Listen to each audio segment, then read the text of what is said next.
बहुत समय पहले की बात है। सोनापुर नामक गांव में दो जुड़वा बहनें टीना और मीना अपनी माँ कावेरी के साथ रहा करती थी। टीना और मीना कहने के लिए तो जुड़वा बहनें थी, लेकिन दोनों में जमीन और आसमान का फर्क था। क्योंकि जहाँ मीना परियों की तरह सुंदर थी, उसके सुनहरे लंबे घने बाल, रंग दूध की तरह सफेद, नीली नीली बड़ी बड़ी आंखें, उसकी सुंदरता में कोई कमी नहीं थी। वहीं दूसरी तरफ टीना सांवली थी, जिस वजह से लोग उसका बहुत मजाक उड़ाया करते थे। एक तरफ मीना की तारीफ करते करते नहीं थकते थे, तो दूसरी तरफ टीना का मजाक उड़ाते उड़ाते नहीं थकते थे। ऐसे ही एक दिन दोनों बहनें पड़ोस में सरिता आंटी की बेटी के बर्थडे पार्टी में जाती हैं। वहां जाने के बाद टीना को देखते ही सब उसके ऊपर हंसने लगते हैं और आपस में बातें करने लगते हैं। सरिता बहन, यह कावेरी की दोनों जुड़वा बेटियां हैं ना, टीना और मीना। देखो तो, कहने के लिए जुड़वा, लेकिन दोनों में कितना ज्यादा फर्क है। एक कितनी ज्यादा सुंदर तो दूसरी कितनी ज्यादा बदसूरत, काली कलूटी, एक उजाला तो दूसरी काली रात, अंधेरा ही हो जाए। औरतें हो लड़कियां हो, सब टीना को देखकर उसका बहुत मजाक उड़ा रहे थे, उसके ऊपर हंस रहे थे। तभी मीना के पास सरिता की बेटी सोनी आती है और वह मीना से कहती है, अरे यार मीना, तुझे भी क्या जरूरत थी इस काली कलूटी को यहाँ पर लेकर आने की। पूरी पार्टी में ग्रहण लगा दिया, मनहूसियत से फैला दी। मैं तो सिर्फ तुझसे दोस्ती रखती हूँ, तेरी इस काली कलूटी बहन से नहीं। यहाँ पर क्यों लेकर आई है मेरे जन्मदिन पार्टी में? यार, इसे यहाँ से भगा दे। मुझे काले लोग बिल्कुल भी पसंद नहीं है, ये तो तुझे पता है ना। सोनी यार, मैं भी कहाँ पसंद करती हूँ इस काली कलूटी को। मैं तो इसे अपने साथ कहीं लेकर भी जाना पसंद नहीं करती। जब भी इसे अपने साथ कहीं लेकर जाती हूँ, मेरी तो बहुत इंसल्ट होती है। शर्मिंदगी से मेरा सर नीचे झुक जाता है। लेकिन क्या तुम मेरी मम्मी के स्वभाव के बारे में नहीं जानती? अगर इसे कहीं अपने साथ नहीं लेकर जाती तो वे मेरी बहुत पिटाई करती है। बस पिटाई से बचने की वजह से इस काली कलूटी को अपने साथ रखती हूँ। देख मीना यार, अगर तू इस काली कलूटी का पीछा नहीं छोड़ सकती तो सॉरी यार, मुझे कहते हुए अच्छा तो नहीं लग रहा, लेकिन तू भी मेरी पार्टी को छोड़कर इस काली कलूटी के साथ जा सकती है। क्योंकि अभी बहुत बड़े बड़े गेस्ट आने वाले हैं और जब वो इस काली कलूटी के बारे में पूछेंगे तो हमारी कितनी इंसल्ट होगी। ऐसा कहकर सोनी टीना के साथ मीना को भी अपने जन्मदिन पार्टी से भगा देती है। यह देखकर मीना आग बबूला हो जाती है और गुस्से में तिनतिनाकर घर आती है और अपनी माँ से कहती है, मम्मी मम्मी, अब आप चाहे मेरी कितनी भी पिटाई करो, चाहे मुझे घर से निकाल दो, लेकिन अब मैं इस काली कलूटी के साथ कहीं नहीं जाऊंगी, उसे अपने साथ नहीं रखूंगी। आप जानती हो आज इसकी वजह से मेरी कितनी ज्यादा इंसल्ट हुई है। मैं तो किसी को मुंह दिखाने के काबिल नहीं बची। सोनी ने मुझे अपनी पार्टी से सबके सामने धक्के मार के निकाला है, सिर्फ इस काली कलूटी की वजह से। वो मेरी कितनी अच्छी दोस्त थी। अगर आप मुझे इसके साथ वहाँ नहीं भेजती तो मेरी इतनी इंसल्ट नहीं होती। मम्मी, आपको क्या मिलता है मेरी इंसल्ट कराने में? मीना, इन सब में तो मुझे तुम्हारी इंसल्ट होते हुए कहीं भी नजर नहीं आ रही। पार्टी में सब औरतें तुम्हें देखकर कितना ज्यादा खुश हो रही थी, तुम्हारी कितनी तारीफ कर रही थी, तुम्हारे सुंदर बालों की, तुम्हारी नीली नीली आंखों की। अगर किसी की इंसल्ट हो रही थी तो वो सिर्फ मैं थी। सब मुझे काली कलूटी, अमावस की रात, काली बंदरिया, पता नहीं किस किस नाम से पुकार रहे थे। और मीना, तुम जानती हो, जब वह सब लड़कियां, औरतें मेरे रंग रूप का मजाक उड़ा रही थी तो मुझे कैसा लग रहा था?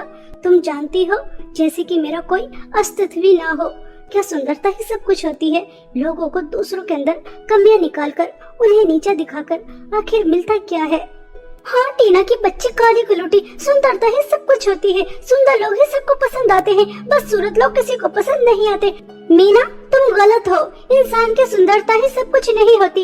इंसान का दिल भी अच्छा होना चाहिए। अगर वह दिल से काला है तो उसकी सुंदरता किसी काम की नहीं। मैं अपनी टीना बेटी का दिल बहुत अच्छी तरह से जानती हूँ। मेरी बेटी बहुत सुंदर है क्योंकि उसका दिल बहुत ज्यादा सुंदर है। हमेशा दूसरों की मदद करती है, कभी किसी का दिल नहीं दुखाती। और मीना, जितनी जल्दी हो सके तुम भी इस बात को समझ लो कि सुंदरता ही सब कुछ नहीं होती। समझ आ रही है? चलो हाथ मुंह धो लो, मैं खाना लगा देती हूँ। ऐसा कहकर कावेरी वहाँ से चली जाती है और ऐसे ही समय बीत रहा था।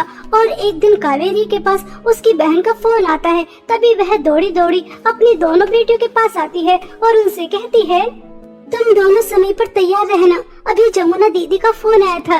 वह बता रही थी इतने सालों से जो राजमहल बंद था, अब उसकी रानी विदेश से अपने बेटे के साथ वापस आ रही है और वह बहुत बड़ी पार्टी भी दे रही है। उन्होंने सभी को इनवाइट किया है, शाम को जाना है, अच्छे से तैयार हो जाना, ठीक है? ऐसा कहकर कावेरी वहाँ से चली जाती है और दोनों बहनें शाम की पार्टी के लिए तैयार होने के लिए अपने रूम में जाती हैं। तभी हंसते हुए मीना टीना से कहती है काली कलूटी, काली बदरिया, एक बार तो अपनी शक्ल आईने में तो देख। यह रेड लिपस्टिक लगाकर तो कितनी ज्यादा बदसूरत लग रही है। और वैसे भी तो कितनी भी अच्छी लिपस्टिक लगा ले, कितने भी अच्छे से तैयार हो जा, लेकिन लगेगी तो बिल्कुल वैसी की वैसी ही जैसी है, बदसूरत की बदसूरत। मेरी तरह सुंदर नहीं हो जाएगी। अभी देख, मैंने मेकअप भी नहीं किया, लिपस्टिक भी नहीं लगाई, ड्रेसअप भी नहीं की, फिर भी कितनी ज्यादा सुंदर लग रही हूँ। वैसे मैं तुझे फ्री में एक एडवाइस दूं, अगर मेरी बात माने तो। हाँ मीना, बताओ तुम मुझे क्या एडवाइस देना चाहती हो?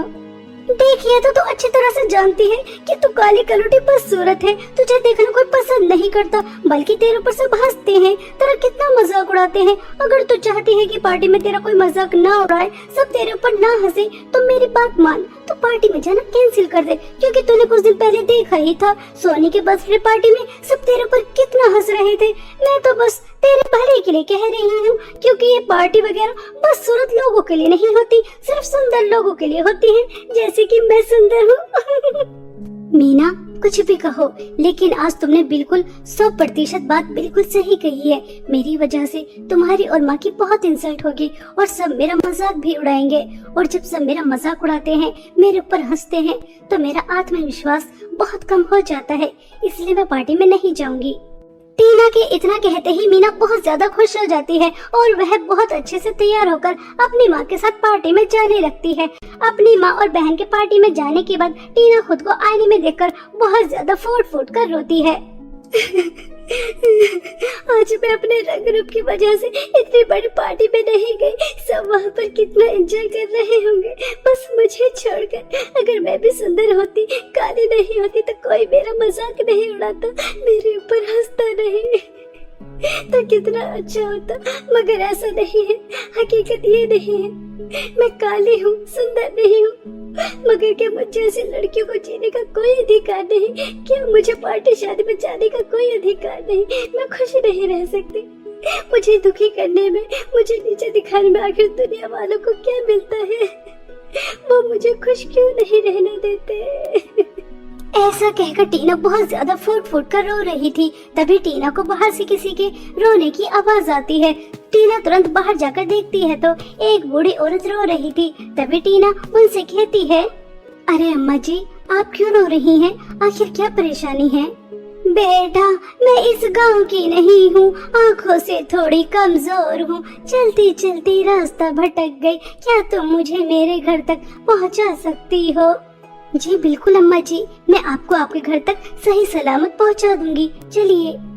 ऐसा कहकर टीना उस बूढ़ी औरत के साथ चलने लगती है। तभी उसे रास्ते में एक जख्मी खरगोश मिलता है, जिसे देखकर टीना कहती है, अम्मा जी, आप थोड़ी देर के लिए यहाँ बैठ जाइए, एक खरगोश बहुत ज्यादा जख्मी है, मैं उसकी मदद कर आती हूँ।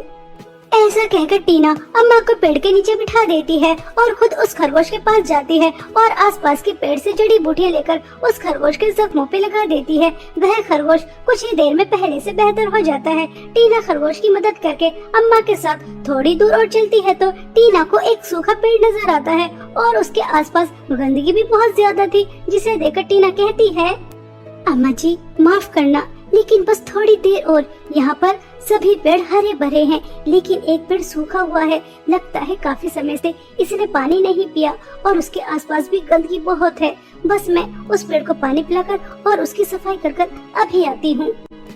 ऐसा कहकर टीना अम्मा को एक जगह पर बैठा देती है और नदी से पानी लेकर आती है और उस पेड़ को पेट भरकर पानी पिलाती है और उसके बाद उसके आसपास की सफाई भी करती है। और जैसे ही पीछे मुड़कर देखती है तो टीना की आंखें खुली की खुली रह जाती हैं, क्योंकि जो टीना के साथ अम्मा थी वह एक सुंदर परी के रूप में आ जाती हैं और वह परी टीना से कहती है, टीना तुम बहुत अच्छी हो। सच में तुम्हारा दिल तो शीशे की तरह साफ है।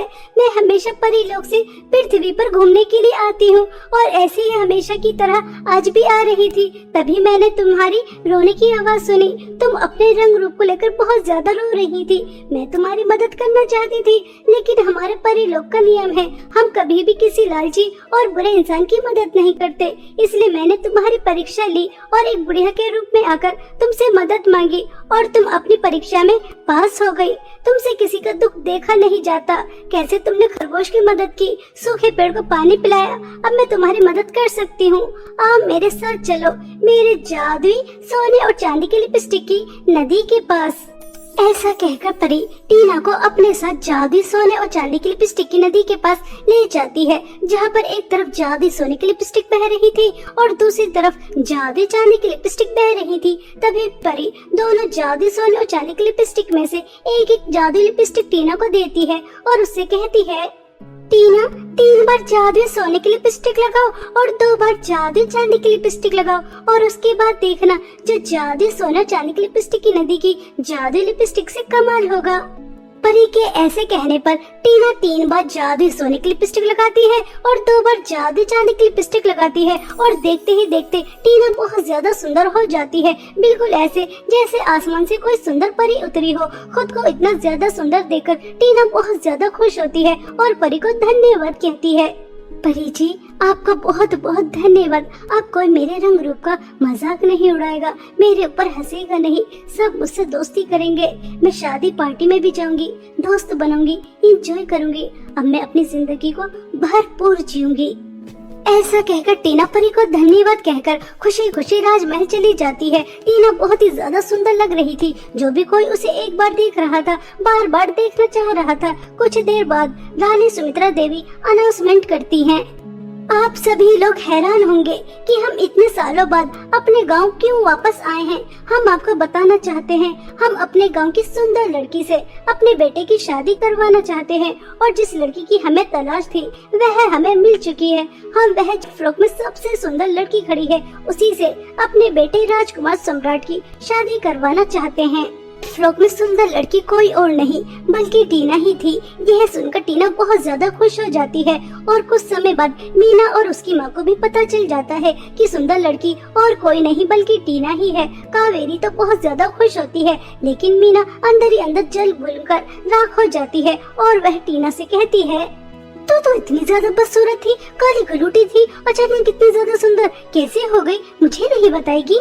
मीना, क्योंकि मेरे पास जादुई सोने और चांदी की लिपस्टिक है जिसे लगाते ही मैं इतनी ज्यादा सुंदर हो गई।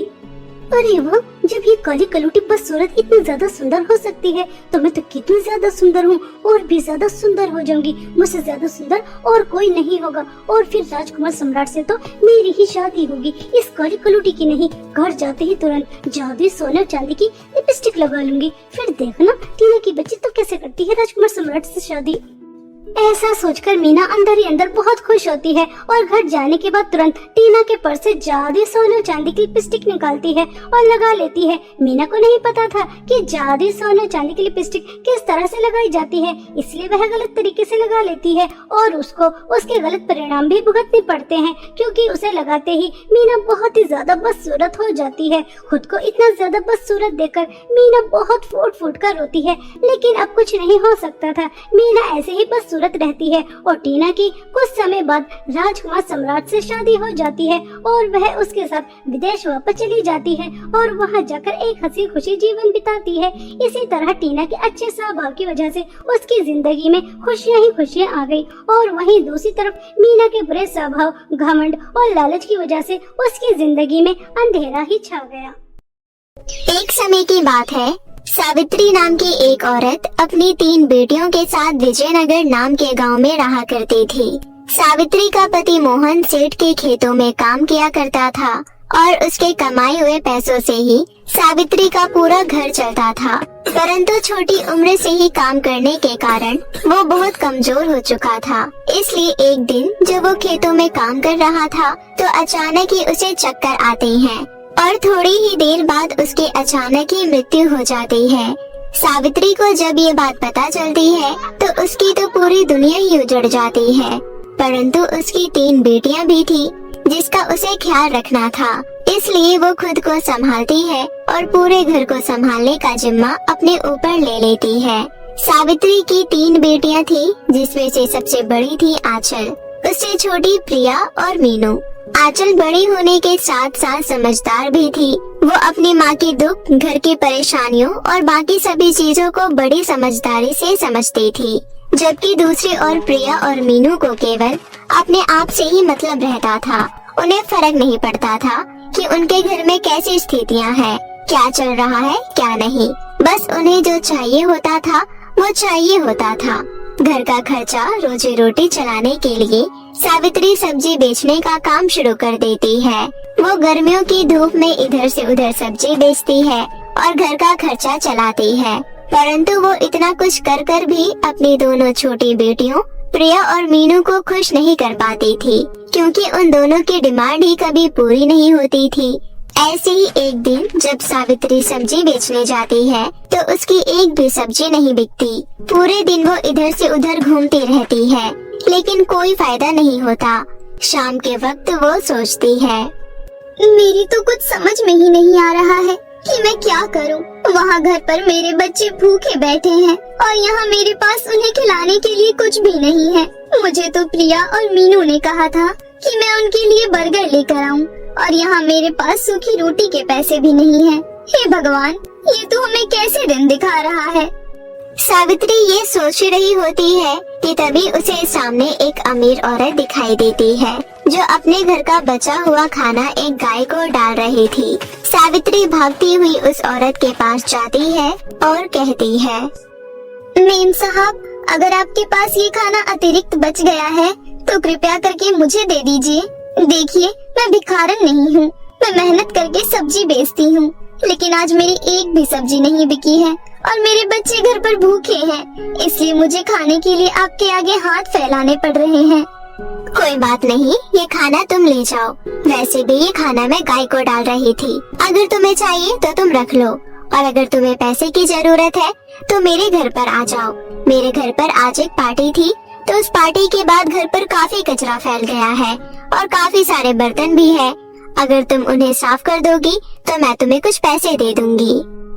सावित्री उस औरत की बात मानती है और उसके घर पर चली जाती है और सारा काम कर लेती है, जिसके बाद वो औरत सावित्री को कुछ पैसे दे देती है। खाना और पैसे लेकर सावित्री जैसे ही घर आ रही होती है तो एक गाड़ी आकर सावित्री को टक्कर मार देती है। टक्कर जोरदार नहीं थी, इसलिए सावित्री की जान बच जाती है, परंतु उसे काफी चोटें आती हैं। कुछ लोग सावित्री की मरहम पट्टी कराकर उसे घर पहुंचा देते हैं। अपनी माँ को इस हालत में देखकर आंचल की तो जैसे सांसें अटक जाती है और वो अपनी माँ से कहती है, ये क्या हो गया माँ तुम्हें? तुम्हें इतनी सारी चोटें कैसे आई? ये सब हम लोगों की गलती है, हमारी वजह से ही तुम बाहर जाती हो। ऐसा नहीं है मेरी बच्ची, ये तो भगवान की मर्जी है, जो होना होता है वो होकर ही रहता है। तभी प्रिया कहती है, माँ तुम भी कमाल करती हो, ना तो हमारे लिए तुम बर्गर लेकर आई, ना ही कुछ ढंग का खाना, और ऊपर से चोट लगवाकर तुम और बैठ गई। हाँ प्रिया दीदी बिल्कुल सही कह रही है, हमारा बर्गर खाने का कितना मन था, लेकिन नहीं, आपका ये ड्रामा शुरू हो गया। तुम दोनों को बिल्कुल भी शर्म नहीं आती इस तरह की बातें करते हुए। एक तो माँ को इतनी चोट लग गई है और तुम्हें अभी भी अपने बर्गर की चिंता लगी हुई है। कोई बात नहीं आंचल, ये दोनों अभी छोटी हैं, इनमें समझ नहीं है, इसलिए ऐसी बातें कर रही हैं। बड़ी होंगी तो समझदार हो जाएंगी। नहीं माँ, बहुत हो चुका है। ये आपकी मेहनत आपके दुख दर्द को बिल्कुल नहीं समझते, क्योंकि इन्हें घर बैठे बैठे सब कुछ मिल जाता है। इन्हें बाहर की दुनिया की कोई समझ नहीं है। अगर ये एक दिन भी बाहर खाने के लिए भटके तब इन्हें पता चलेगा कि आपकी क्या अहमियत है। माँ, आज से आप घर पर रहेंगी और मैं, मीनू और प्रिया खाने का इंतजाम करेंगे, और इसके लिए हम कल से शहर में काम ढूंढने जाएंगे। पर आंचल, नहीं माँ, अब और नहीं, आपको मेरी बात माननी होगी, और तुम दोनों को भी, समझी? अगले दिन आंचल प्रिया और मीनू को लेकर जंगल के रास्ते से शहर की तरफ निकल पड़ती है। प्रिया और मीनू को आंचल पहले से ही पसंद नहीं थी, लेकिन जो कल हुआ उसके बाद से तो मीनू और प्रिया आंचल से नफरत करने लगी थी। जंगल के रास्ते में वो लोग आपस में बात कर रहे थे। मुझे तो समझ ही नहीं आता कि ये आंचल के बच्चे अपने आप को समझते क्या है। अगर हमसे बड़ी है तो क्या हम पर रोक जमाएगी, हमसे काम करवाएगी? हाँ प्रिया दीदी, आप बिल्कुल सही कह रही हो। अब हम क्या इस उम्र में काम करेंगे? ये सब काम तो माँ को ही करने चाहिए, लेकिन ये आंचल की बच्ची हमें भी काम करवाने के लिए शहर ले जा रही है। मुझे नहीं जाना कहीं भी काम करने के लिए। तो चिंता मत कर, हम कहीं नहीं जाएंगे काम करने के लिए। बल्कि मैं तो कहती हूँ अभी जंगल के रास्ते में कई खतरनाक जानलेवा जानवर होंगे। हम इस आंचल के बच्चे को उन्हीं जानवरों के सामने फेंक देंगे, फिर ये जाने और वो जानवर जाने। इसके बाद हम वहाँ से भागकर घर वापस चले जाएंगे। बाकी माँ तो हमें है ही खिलाने वाली। क्या बात है दीदी, आपका आइडिया तो फर्स्ट क्लास है।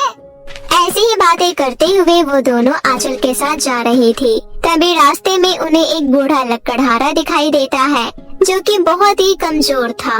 वो उन तीनों लड़कियों को देखकर कहता है, बच्चियों, क्या आपके पास कुछ खाने के लिए है?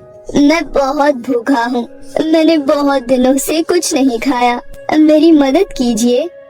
उस बूढ़े लकड़हारे की बात सुनकर प्रिया कहती है, अरे अगर हमारे पास खाने के लिए होता तो हम काम करने के लिए क्यों जाते? बड़ा या खाना मांगने वाला, खुद कमा कर नहीं खा सकता है क्या? प्रिया, अगर हमारे पास खाने के लिए नहीं है तो तुम इन्हें प्यार से भी मना कर सकती हो। इस तरह से भड़कने की क्या जरूरत है? बाबा, हमारे पास आपको देने के लिए कुछ भी नहीं है, कृपया करके हमें माफ कर दीजिए। हम अभी शहर जा रहे हैं, अगर हमें कुछ खाने के लिए मिलता है तो आते वक्त हम आपको देते हुए जाएंगे। ऐसा कहकर आंचल आगे बढ़ जाती है। कुछ दूर आगे बढ़ने पर मीनू और प्रिया को झाड़ियों के पीछे कुछ बाघ आपस में लड़ते हुए दिखाई देते हैं। तभी वो दोनों आंखों से इशारा करती हैं और झाड़ियों के अंदर आंचल को धक्का दे देती है और वहाँ से भाग जाती है। बेचारी आंचल जैसे तैसे वहाँ से अपनी जान बचाकर निकल जाती है और तीन नदी वाले किनारे के पास आकर पहुँचती है, जहाँ उसे मीनू और प्रिया दिखाई देती है। वो उनसे कुछ बोलने जा ही रही होती है कि तभी वहाँ पर एक परी प्रकट होती है और कहती है, आप तीनों का यहाँ पर स्वागत है। मैं इन तीन जादुई नदियों की परी हूँ। मैं लोगों की मदद करती हूँ और आपकी भी करना चाहती हूँ। आप जो अपने सामने ये तीन नदियाँ देख रही हैं, इनमें से पहली नदी हीरो से भरी हुई है जो बहुत ही ज्यादा अनमोल है। दूसरी नदी सोने और चांदी का भंडार है तथा तीसरी नदी में बहुत ही जरूरतमंद लोग हैं जिन्हें सेवा करने के लिए किसी की जरूरत है। आप लोग अपनी इच्छा अनुसार किसी भी नदी को चुन सकती हैं और उसके नाव में बैठकर आप इस नदी में प्रवेश कर सकती हैं। हीरे बहुत ही कीमती होते हैं और वो मुझे बहुत पसंद भी है, इसलिए मैं तो हीरे वाली नदी को ही चुनूंगी। सोने चांदी में तो मैं इस पूरी दुनिया को खरीद सकती हूँ, इसलिए मैं दूसरी यानी कि सोने चांदी वाली नदी को चुनती हूँ। सोना चांदी हीरे जवाहरात तो सब यही रह जाएगा। अगर हमारे साथ कुछ आएगा तो वो है लोगों की दुआएं और उनका आशीर्वाद। इसलिए मैं लोगों की मदद करना चाहती हूँ और मैं तीसरी नदी को चुनती हूँ। ऐसा कहकर तीनों बहनें अपनी अपनी चुनी हुई नदी की नाव में बैठ जाती है। प्रिया अपनी नाव में बहुत सारे हीरे भर लेती है। दूसरी तरफ मीनू अपनी नाव में सोने और चांदी का भंडार कर लेती है। इतना सब कुछ अपने नाव में भरने के कारण उन दोनों की नाव असंतुलित होकर नदी में ही गिर जाती है और वो दोनों डूबकर वहीं मर जाती है। वहीं तीसरी ओर जब आंचल सेवा करने के लिए लोगों को ढूंढती है तो उसे अपनी नदी में केवल धन दौलत, पैसे, हीरे जवाहरात ही मिलते हैं। आंचल नदी की तरफ से मिले उन हीरे जवाहरातों को लेकर ऊपर आ जाती है, लेकिन तभी वो देखती है कि उसकी दोनों बहनें वहाँ पर नहीं है और वो परी से पूछती है, हे परी, कृपया करके आप मुझे बताएंगी कि मेरी बहन कहाँ है? परी सारी कहानी आंचल को बताती है, जिसे सुनकर आंचल की आंखों में आंसू आ जाते हैं और वो कहती है, हे परी, कृपया करके मेरी बहनों को मुझे वापस कर दीजिए। मुझे ये धन दौलत नहीं चाहिए, मुझे तो मेरी बहनें चाहिए। हाँ, मानती हूँ कि उनसे बहुत बड़ी गलती हुई है, उनके लालच ने ही उन्हें इस मुकाम तक पहुँचाया है, पर आखिरकार वो मेरी बहनें हैं। पर उन्होंने तो तुम्हारी जान लेने की कोशिश की, यहाँ तक कि तुम्हारी और तुम्हारी माँ की इज्जत तक नहीं की, दूसरों को भी भला बुरा कहा, फिर भी तुम उन्हें बचाना चाहती हो। चाहे वो जैसी भी है, पर है तो मेरी बहनें ही ना, और अभी नहीं तो बाद में, पर मैं उन्हें अच्छे से समझा दूंगी। उन्हें ईमानदारी की राह पर चलना सिखा दूंगी। तुम सच में बहुत ही अच्छी हो आंचल। ईश्वर तुम्हारा सदैव भला करे। तुम्हारी इसी अच्छाई के कारण मैं तुम्हें तुम्हारी बहनें वापस लौटाती हूँ। ऐसा कहकर परी अपनी छड़ी उन दोनों नदियों के ऊपर घुमाती है और मीनू तथा प्रिया को वापस जीवित कर देती है। मीनू और प्रिया को जब आंचल की बातों का पता चलता है तो वो उसके पैरों में पड़ जाती है और अपने किए के लिए माफी मांगती है और आंचल उन्हें बड़ा दिल रखकर माफ कर देती है। जिसके बाद परी उन तीनों को धन दौलत के साथ विदा करती है, जिसे लेकर आंचल अपनी माँ के पास आ जाती है और वो तीनों बहनें तथा सावित्री खुशी खुशी अपना जीवन व्यतीत करने लगते हैं।